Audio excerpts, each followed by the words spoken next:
Sa ngalan ng Ama, ng Anak, at ng Espiritu Santo. Amen. Lord, have mercy. Christ, have mercy. Lord, have mercy. Mama Mary, pray for us. Saint Joseph, pray for us. San Martin de Porres, pray for us. Banal na Espiritu Santo, manahan ka nawa sa aming mga puso't isipan. Dalangin po namin, pagkalooban po nawa kami ng banal na pagkaunawa, kaalaman at karunungan. Banal na Espiritu Santo, gabayan at patnubayan mo nawa kami sa buong buhay namin, na kami nawa ay huwag mawalay, huwag malayo, huwag mawala sa grasya ng Diyos sa banal na santatlo. Banal na Espiritu Santo, bigyan mo nawa kami, pagkalooban nawa kami ng grasya, ng lakas ng loob upang itakwil ang gawa ng kadiliman. Pagkalooban mo nawa kami ng tapang, lakas at loob upang manindigan sa kabutihan, sa tama at sa kabanalan. Salamat po. Glory to God. Glory to Christ Jesus. Glory to the Holy Spirit.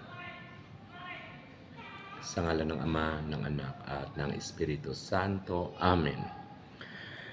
Muli po may mabiyaya at mapagpala ang araw sa bawat isa sa inyo. Sumainyong lagi ang pag-ibig at kapayapaan buhat sa ating Diyos Ama sa pamagitan ni Kristo Jesus na ating Panginoon at tagapagligtas. Pagnilayan po natin ngayon, hanguin natin mula sa banal na kasulatan. Hanguin po natin ang katiyagaan at katiyakan. Katiyagaan at katiyakan.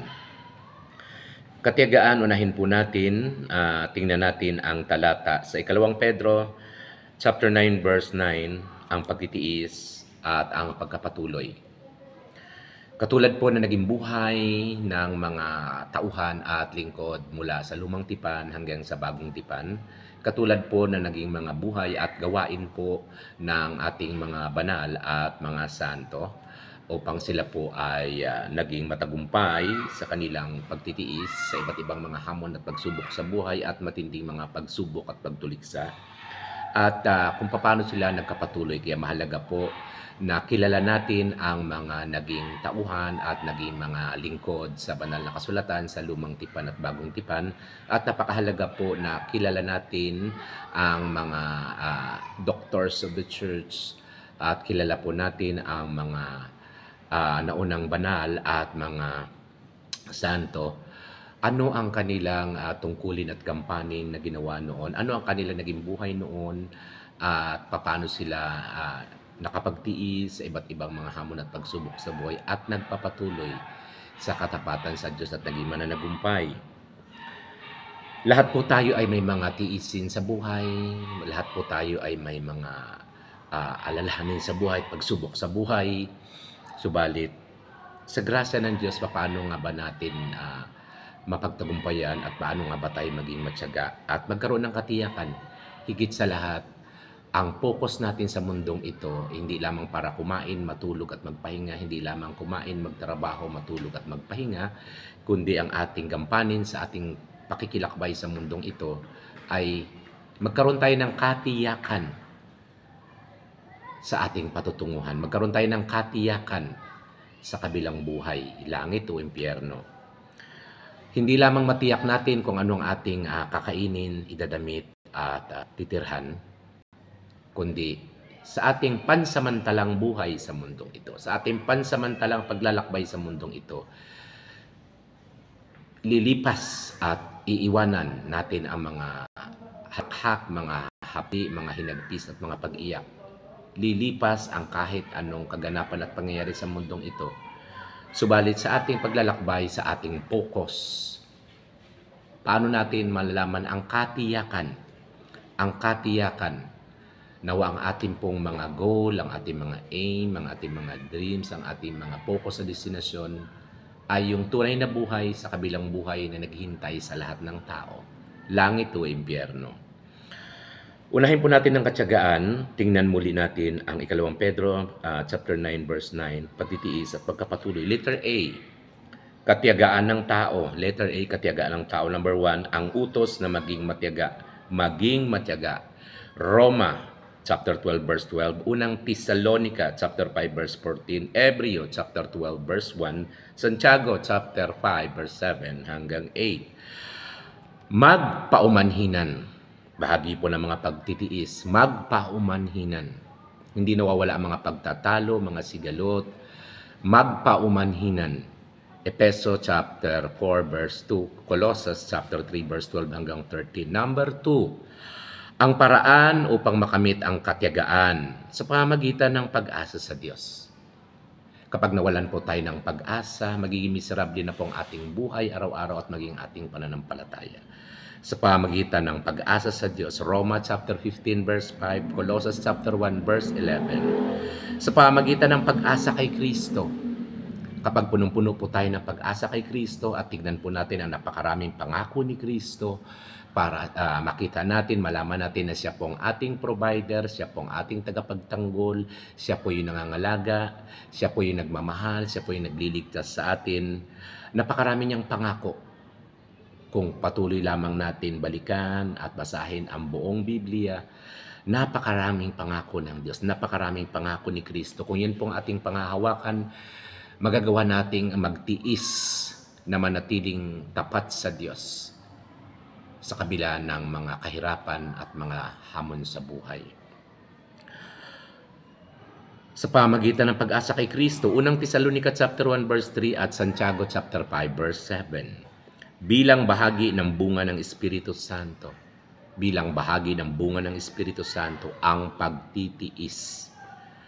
Galatia chapter 5 verse 22. Number 3, mga halimbawa ng taong may katiyagaan, Abraham, Hebreo 6:15, si Job, Santiago chapter 5:11, mga propeta, Santiago 5:10, Pablo, ikalawang Timoteo chapter 3 verse 10, Juan, pahayag chapter 1 verse 9. Tingnan din natin ang mga pagtitiis. Letter B, katiyagaan ng Diyos, katiyagaan ng Diyos. Number 1, pagkapahayag ng katiyagaan ng Diyos, ang Diyos ay hindi madaling magalit. Ang Diyos ay hindi madaling magalit. Exodus chapter 34 verse 6, Bilang chapter 14 verse 18, Awit chapter 30 verse 5, Awit chapter 78 verse 38. Si Jesus ay matyaga sa atin. Si Jesus ay napakatyaga sa atin. Kung minsan ang tao po ay binabaliwala ang salita ni Kristo, kung minsan po ang tao ay binabaliwala po ang mga pangako ni Kristo, minsan binabaliwala ang mga kautusan ni Kristo, napakatyaga po ni Kristo sa atin. Kaya nga po, maging matyaga din po tayo sa ating kapwa. Maging matyaga po tayo sa ating mga kasama sa bahay, katrabaho, kasama sa simbahan. Maging matyaga po tayo na naglilingkuran sa bawat isa. Magpaumanhinan po tayo sa bawat isa. Unang Timoteo chapter 1 verse 16. Number 2, layunin upang manawagan sa mga tao na magsisi na sila.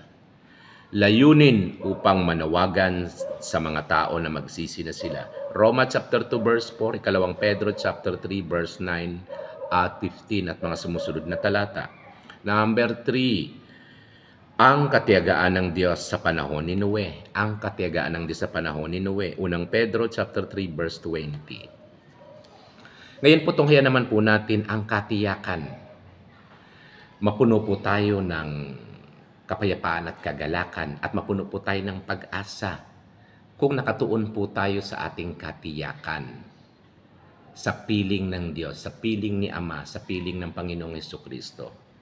Kung nakatuon po tayo sa Panginoong Diyos, sa pangako ng Diyos, sa pangako ni Kristo, lahat ng mga pagtitiis sa buhay, sakit at karamdaman, kahirapan, kagutuman at pag-uusig, at tignan po natin ang napakaraming pangako ng Diyos na hindi niya tayo iiwan, hindi niya tayo pinababayaan, at lagi niya tayong pinakikinggan sa mga taong tapat, may mababang kalooban na nagsisisi na tumatawag at lumalapit sa Kanya.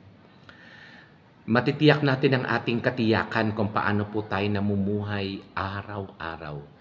Tiyak natin ang ating patutunguhan. Ito po ay kung paano tayo namumuhay araw-araw. Katiyakan, tignan natin ang talata sa unang Juan chapter 5 verse 13, ang pagiging tiyak sa ating kaligtasan. Tiyak ba ang kaligtasan mo? Hindi dahil sa kung ano ang sinasabi ng ibang tao, hindi dahil sa kung ano ang sinasabi ng iba't ibang grupo, kapulungan. Natitiyak mo ba ang iyong kaligtasan? Hindi dahil sa panghuhusga ng ibang tao, hindi dahil sa sinasabi ng ibang tao. Natitiyak ba natin ang ating kaligtasan hindi dahil sa karunungang katuruan ng mundo? Natitiyak mo ba ang ating kaligtasan, ang iyong kaligtasan, hindi base sa sinasabi ng mga taong matatalino sa mundo? Hindi base sa mga ipinag-uutos sa mga taong marurunong at matatalino sa mundo? Natitiyak ba natin ang ating kaligtasan, ang iyong kaligtasan, hindi dahil sa sinasabi ng mga tao sa paligid mo, kundi ikaw mismo, tayo mismo ay alam natin kung ano ang relasyon natin sa Diyos. Ikaw at ako ang nakakaalam, tayo nakakaalam kung ano ang ating personal na relasyon sa Diyos. At kung ano ang ating personal na magandang relasyon sa Diyos at ugnayan sa Diyos, dapat ganun din sa ating kapwa. Dapat ganun din sa sangkatauhan. Dahil hindi naman maaari na maganda ang ating ugnayan sa Diyos, maayos ang ating relasyon sa Diyos, subalit hindi naman maganda at hindi maayos ang ating relasyon sa sangkatauhan, sa mga tao sa ating kapaligiran. Tignan natin ang pagiging tiyak sa ating kaligtasan. Letter A, saan tayo nakatitiyak sa pagkatawag at pagkahirang sa atin? Ikalawang Pedro chapter 1 verse 10, sa pag-ibig ng Diyos. Lahat ng nilikha ng Diyos, lahat ng tao na nilikha ng Diyos ay iniibig ng Diyos. Ulitin ko po, lahat ng tao ay nilikha ng Diyos. Kaya lahat ng tao ay iniibig ng Diyos. At lahat ng tao ay ibig na maligtas ng Diyos. Lahat ng tao ay pinapatawad ng Diyos. Maliban sa binabaliwala, tinatanggihan at tinatakwil ang pag-ibig ng Diyos, ang katubusan ng Diyos, ang habag ng Diyos, ang awa ng Diyos. Maliban sa mga taong ayaw makinig sa salita ng Diyos, ayaw magbago, ayaw magbalik loob, ayaw aminin ang pagkakasala, ayaw magpakababa, ayaw magsisi. Ikalawang Pedro chapter 1 verse 10, sa pag-ibig ng Diyos. Roma chapter 8 verse 38. Roma chapter 8 verse 38 hanggang 39. Sa pagiging anak ng Diyos. Lahat po ng nabinyagan, sa lahat ng binyagan, sa ngalan ng Diyos Ama, Anak at Espiritu Santo, isinabuhay ang kanyang pangako sa binyag, ang salita ng Diyos, sinunod ang salita ng Diyos, isinabuhay ang Diyos. Tiyak ang kaligtasan. Naging mga anak tayo ng Diyos sa pamamagitan ng binyag sa ngalan ng Ama, ng Anak at ng Espiritu Santo. Roma chapter 8 verse 16. Sa ating kaligtasan sa huling araw, sa huling paghukom, sa huling pagbabalik ni Kristo, malalaman natin ang katiyakan ng ating kaligtasan. Pilipos chapter 1 verse 16, ikalawang Timoteo chapter 1 verse 12. Sa ating mana mula sa Diyos, Hebreo chapter 6 verse 11 hanggang 12. Sa ating muling pagkabuhay sa huling araw, Job chapter 19 verse 25 hanggang 26, makikita natin ang Panginoon na umakyat sa langit. 1 John chapter 3 verse 2. Sa korona ng pagtatagumpay, ikalawang Timoteo chapter 4 verse 8. Sa buhay na walang hanggan, 1 John chapter 5 verse 13. Letter B. Paano tayo makatitiyak? Paano tayo makakatiyak? Sa pananalig sa salita ng Diyos. Paano tayo makakatiyak sa ating kaligtasan, sa buhay sa kalangitan, sa buhay na walang hanggan? Sa pananalig sa salita ng Diyos. Kung nananalig tayo sa salita ng Diyos, isinasabuhay natin ang salita ng Diyos. Isinasagawa natin ang salita ng Diyos. Ina-apply natin sa ating pamumuhay araw-araw ang salita ng Diyos. Yun ang may pananalig sa salita ng Diyos. 1 John chapter 5 verse 13 at sa mga sumusunod na talata. Sa paniniwala sa pangako ng Diyos, na ililigtas tayo ng Diyos, na pagtawarin tayo ng Diyos, na hindi tayo pababayaan ng Diyos, na kahahabagan tayo ng Diyos, na kinaaawaan tayo ng Diyos, na pagpalain tayo ng Diyos, na pagagalingin tayo ng Diyos, na bibigyan niya tayo ng kailangan natin sa araw-araw, na aaliwin tayo ng Diyos, sa paniniwala sa pangako ng Diyos. John chapter 6 verse 16 at 36, John chapter 6 verse 39 hanggang 40, 1 John chapter 5 verse 12 hanggang 13. Letter C, saan nasasalig ang ating katiyakan? Saan nasasalig ang ating katiyakan? Sa pagkapili sa atin ng Diyos. Efeso chapter 1 verse 4 hanggang 8, unang Tesalonica chapter 1 verse 4. Sa pag-iingat sa atin ng Diyos. John chapter 6 verse 39, John chapter 10 verse 28 hanggang 30. Sa makapangyarihang pag-ibig ng Diyos. Sa makapangyarihang pag-ibig ng Diyos. Roma chapter 8 verse 35 hanggang 39. Letter D, ano ang tinitiyak sa atin ng ating kaligtasan? Ano ang tinitiyak sa atin ng ating kaligtasan? Ipagkakaloob sa atin ng Espiritu Santo. Ipagkakaloob sa atin ng Espiritu Santo. Kaya nga sa pamagitan ng kalinisan at kadalisay ng ating isip budhi, ng ating isip at puso, nakakatiyak tayo na mananahan sa atin ng Espiritu Santo at gagabayan tayo ng Espiritu Santo. At makakatiyak tayo sa ating mga ginagawang tama, dapat at nararapat sa udyok gabay ng Espiritu Santo. Roma chapter 8 verse 14 hanggang 16. Galatians chapter 4 verse 6. Ang ating pananampalataya, katulad po ng banal na santatlo, tulad po ng Credo, tulad po ng pagdarasan natin ng Ama namin, ng Santo Rosario, sa pagsasabuhay po natin ng Katekismo, ipinahayag natin ang ating pananampalataya, ang pangako natin sa binyag, ang pagsasabuhay ng 7 sakramento, ang isabuhay po natin ang the Beatitudes, ang isabuhay po natin ang 10 utos ng Diyos sa pamamagitan ng ating aktual na pagsasabuhay nito sa araw-araw. Ito ang tunay na pananampalataya. Ikaw, ako, sarili, buhay na patotoo, buhay na testimonya sa pananampalataya. Gawa chapter 13 verse 48, Roma chapter 3 verse 22 at 30, Roma chapter 10 verse 9 hanggang 10, Efeso chapter 2 verse 8. Ang ating pag-asa ay buhay na walang hanggan, kaligayahan sa buhay na walang hanggan.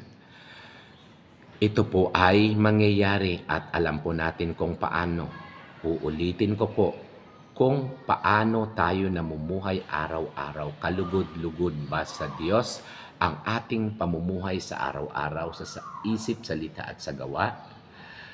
Ginagampanan ba natin ang ating banal na obligasyon sa simbahan? Regular ba tayong dumadalo sa banal na Santa Misa? Regular ba natin na pinagninilayan ang salita ng Diyos? Patuloy ba tayong nakikipag-usap sa Diyos sa pamamagitan ng pananalangin? Tayo ba'y nakikiisa at nakikibahagi sa mga banal na gawain sa ating kapaligiran sa simbahan? Tayo po ba'y naging kapwa, instrumento ng pag-ibig, pag-asa sa ating kapwa? Tayo po ang buhay na testimonya, tayo po ang buhay na patotoo sa ating pananampalataya. Kung tayo nga ay may dalisay at tunay na pananampalataya, ang ating pag-asa sa Diyos. Kabahagi ang lahat ng tao sa pag-ibig, habag at awa ng Diyos. Hebreo chapter 6 verse 11, 18 hanggang 19. Ang ating pamumuhay na may pag-ibig at mabubuting gawa. Ang katiyakan sa buhay na walang hanggan. Ang katiyakan sa ating kaligtasan. Kung paano ang ating pamumuhay na may pag-ibig at mabubuting gawa. Mateo chapter 7 verse 12, Galatians chapter 5 verse 19 hanggang 24, Ikalawang Pedro chapter 1 verse 5 hanggang 8 at 10. 1 John chapter 3 verse 10 hanggang 14, letter E. Mga halimbawa ng mga taong nakaranas ng katiyakang ito. David, mga banal sa matatandang tipan, si Pablo, lahat ng mga Kristiyano. Mga banal sa matandang tipan, Isaiah 32:17. Pablo, Ikalawang Timoteo 1:12. Ikalawang Timoteo 4:7, 8, 18. 1 John chapter 2 verse 12 hanggang 14. Letter F. Katiyakan. Katiyakan ay nakakaugnay ng pag-aalinlangan. Katiyakan. Saan ka ba tiyak? Sa palagay mo, saan po tayo? Langit, impyerno. Langit, purgatorio, impyerno. Kung paano tayo nag-isip, paano po tayo namuhay, nakikisalamuha. Pag-aalinlangan, Marcos chapter 9, 23-24. Kasalanan sa ating buhay, Galatia 6:1. 1 John 1:8 hanggang 10. Hindi lubos na pagkaalam sa katotohanan ng salita ng Diyos. Kung ayaw mag-aral ng salita ng Diyos, ayaw makinig ng salita ng Diyos. Unang Korinto chapter 13, 10 hanggang 14. Mga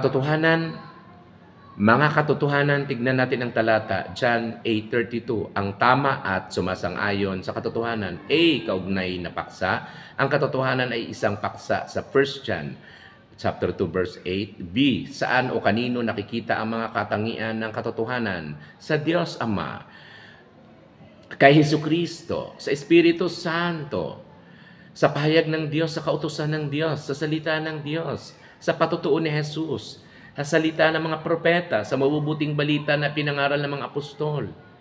Sa iglesia, sa simbahan, ang haligi ng saligan ng katotohanan. Paano mauugnay ang mga mananampalataya sa katotohanan? Paano mauugnay ang mga mananampalataya sa katotohanan? Dapat nilang malaman ito. Awit 51:6, 1 Timothy chapter 2:4, Ikalawang Timothy chapter 2:25, Tito chapter 1:1, Hebreo chapter 10:26. Dapat hanapin ito. Hinahanap natin ang katotohanan. Sa naghahanap ng katotohanan, kung ano ba ang totoong turo ng Diyos, ano ba ang dapat nating gawin para magkaroon ng katiyakan sa buhay na walang hanggat kaligtasan, hinahanap ito ang katotohanan sa pagsasaliksik sa banal na kasulatan, sa pagbabasa ng banal na kasulatan, sa pakikiisa sa mga Bible sharing, Bible study, sa pagdalo sa banal na Santa Misa, narinig po natin sa mga liturhiya ng salita. Naghahanap ba tayo ng katotohanan? Dapat magiliw tayo at nasisihan tayo magbasa ng Biblia. Magiliw at nasisihan tayo makinig ng salita ng Diyos. Hindi po tayo naboboring, hindi po tayo naiinip. Dapat hinahanap ito, Jeremiah chapter 5:1. Dapat piliin ito, Awit chapter 1:19-30. Dapat pahalagahan ito. Pahalagahan ito, Kawikaan chapter 1:19-30. Dapat sampalatayanan ito. Ikalawang Tesalonica chapter 2 verse 13, dapat ibigin ito. Dapat mamuhay na pinapatnubayan nito, Awit chapter 26 verse 3. Dapat mabuhay sa pamamagitan nito, mabuhay sa pamamagitan ng salita ng Diyos, sa pangako ng Diyos. John chapter 3 verse 21. 1 John chapter 1:6, dapat sundin ito. Binabasa nga natin ang salita ng Diyos, ayaw naman natin sundin. Paano natin makikita ang katotohanan? Binabasa natin ang Diyos, minsan nangangatwiran pa tayo sa salita ng Diyos natin binabasa pa. Paano natin makikita ang katotohanan? Dapat sundin ito. Galatia chapter 5 verse 7. Dapat sumamba ayon dito. John chapter 4 verse 23-24. Dapat ipagsabi ito, ipamalita ang mabuting balita, ang ebanghelyo ni Kristo. Awit chapter 15 verse 2. Efeso chapter 4 verse 25. Letter D. Ano ang magagawa ng katotohanan sa atin? Katotohanan buhat sa salita ng Diyos, buhat sa bibig ng Diyos, buhat sa banal na kasulatan. Hindi sa sinasabi ng kung sino-sinong tao. Maiingatan tayo nito, Awit 40:11. Magagabayan tayo nito ng salita ng Diyos, na pinag-aaralan natin ng salita ng Diyos. Bible, basic information before living on earth. May ingatan tayo nito. Magagabayan tayo nito, Awit chapter 43:4. Mapapalaya tayo nito sa pagkaalipin sa kasalanan, kalungkutan at kawalan ng pag-asa. Mapapalaya tayo nito sa kasalanan, John chapter 17 verse 17 hanggang 19. Malilinis at madadalisay tayo ng salita ng Diyos. Ang katotohanan, ang salita ng Diyos. Si Kristo po ay the way, the truth, and the life. Unang Pedro chapter 1 verse 22, letter A. Ano ang ginagawa ng mga masasama sa katotohanan? Ano ang ginagawa ng mga masasama sa katotohanan? Tinatanggihan nila ito. Tinatanggihan nila ito. Isaias chapter 59 verse 14 hanggang 15, Roma chapter 2 verse 8. Hindi nila pinag-uusapan ito. Ayaw nila pag-usapan ang salita ng Diyos, ang salita ni Kristo. Boring pag-usapan, boring pakinggan, ang corny. Hindi nila pinag-uusapan ito. Jeremiah chapter 9 verse 5. Binabaluktot nila ito. Gawa chapter 20 verse 30. Sinisiil nila ito. Roma chapter 1 verse 18. Pinapalitan nila ito ng kasinungalingan. Roma chapter 1 verse 25. Lumalayo sila dito. Lumalayo sila sa salita ng Diyos. Ikalawang Timoteo chapter 2 verse 18. Nalalabanan nila ito. Ikalawang Timoteo chapter 3 verse 8. Tinatalikdan nila ito. Ikalawang Timoteo chapter 4 verse 8. Sa mga taong gutom, uhaw, sabik, kasalita ng Diyos, sa salita ni Kristo, natutuwa, naiinlab at nananabik magbasa ng salita ng Diyos, makinig ng salita ng Diyos at mag-aral ng salita ng Diyos. Natutuwa at nag-i-enjoy sa mga Bible study, Bible sharing, prayer meeting dahil ang pinag-uusapan ay salita ng Diyos. Nananabik, dumalo sa mga banal na misa upang narinig po ang unang bahagi ng banal na misa, ang liturhiya ng salita. Merong unang pagbasa, salmong tugunan, ikalawang pagbasa at ebanghelyo. Nananabik tayo at nagugutom tayo sa pagkain ng buhay, ang salita ng Diyos. Hindi lamang sa tinapay nabubuhay ang tao, kundi sa mga salitang namumutawid sa bibig ng Diyos. Mga kapatid,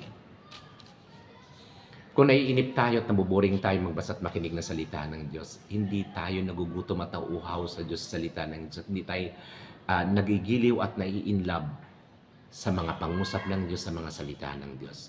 Ang palataang inlove na inlove sa Diyos, ang palatandaan na uhaw sa pag-ibig ng Diyos, sa pagmamahal ng Diyos, salita ng Diyos. Sabik everyday na mabasa ang salita ng Diyos. Nananabik sa lahat ng pagkakataon ng papakinggan ang salita ng Diyos at pagnilayan ng salita ng Diyos. Tulad ng isang paborito mong awitin, gusto mo laging pinakikinggan at paulit-ulit na pinatutugtog. Katulad ng mga matatamis at magagandang salita ng ating mga iniirog at mga minamahal sa buhay, gusto natin paulit-ulit na pinakikinggan. Katulad po ng mga idol po natin, mga speaker at mga tagapagsalita, nagigiliw po tayong paulit-ulit na pakikinggan. Kung ang Diyos ang pinakauna sa lahat sa ating buhay, kahit one verse every day, kahit isang bersikulo everyday. Tulad ng kung paano tayong kailangan kumain umaga, tanghali at gabi. Kung paano natin pinakakain ang ating katawan umaga, tanghali at gabi. Ganon din po ang ating katawang spiritual. Ganon din po ang ating kaluluwa. Upang hindi maging malnourished, ang ating katawang spiritual, ang ating kaluluwa, dapat pinapakain po natin ng mga panalangin, pinapakain po natin ng salita ng Diyos, ng Word of God, ng mabuting balita. Upang maging malusog po ang ating katawang spiritual, upang ito po ay hindi malnourished at ito po ay maging matatag sa kahit anong hamon, pagsubok sa buhay, lindol ng buhay, kalamidad ng buhay. Tulungan nawa tayo ng Diyos. Kahabagan nawa tayo ng Diyos. Lord, have mercy. Christ, have mercy. Lord, have mercy. Christ, have mercy. Inang Birhing Maria, ipanalangin po ninyo kami. San Jose, ipanalangin po ninyo kami. San Martin de Porres, ipanalangin po ninyo kami. Banal na Espiritu Santo, puspusin po ninyo kami ng banal na kaalaman at karunungan, tapang at lakas upang manindigan sa tama't mabuti at kabanalan. Tapang at lakas na isabuhay ang katuruan ng Diyos. Salamat po. Glory to God. Glory to Christ Jesus. Glory to the Holy Spirit. Hallelujah. Hallelujah. Sa ngalan ng Ama, ng Anak at ng Espiritu Santo. Amen. God bless us all.